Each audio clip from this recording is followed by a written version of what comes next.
Welcome student, বেদাঙ্ক.com এ তোমাদেরকে স্বাগত। আমি প্রিন্সিপিয়া ম্যাম, তোমাদের ম্যাথমেটিক্স টিচার। চলে এসেছি নতুন একটি অঙ্ক নিয়ে। চলো দেখে নেওয়া যাক অঙ্কটি। সমাকলন করো integration dx by b square cos square x plus a square sine square x. ইন্টিগ্রেশনটি আগে আমরা লিখে ফেলি, dx by b square cos square x plus a square sine square x.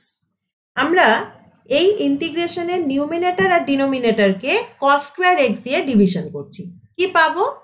1 by cos square x মানে ওপরে থাকছে সেক square x dx, নিচে থাকছে b square plus a square tan square x.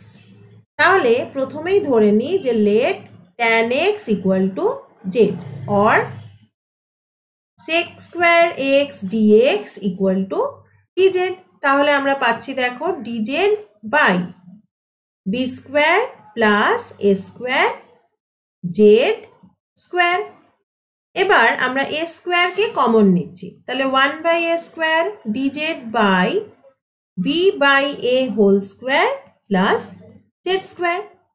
দেখো আমরা এই ইন্টিগ্রেশনটা করব dx by x square plus a square is equal to 1 by a tan inverse x by a plus c, এই ফর্মুলাতে। তাহলে লিখবো কিভাবে?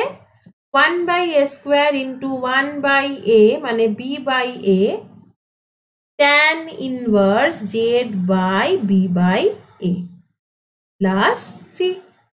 তাহলে ক্যালকুলেট করি, দেখো এখানে একটা এ স্কোয়ারের সাথে ক্যান্সেল করলে হয় 1 by a b tan inverse tan x by b, আর উপরে আমরা এখানে এ লিখে দিই, তাহলে এটা হয়ে গেল প্লাস সি, যেখানে সি কে আমরা কি বলবো?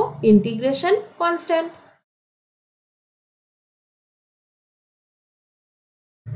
হয়ে গেল। থ্যাংক ইউ ফর ওয়াচিং বেদাঙ্ক.com। আরও নতুন নতুন অঙ্কের সমাধান পেতে অবশ্যই বেদাঙ্ক.com ব্রাউজ করো।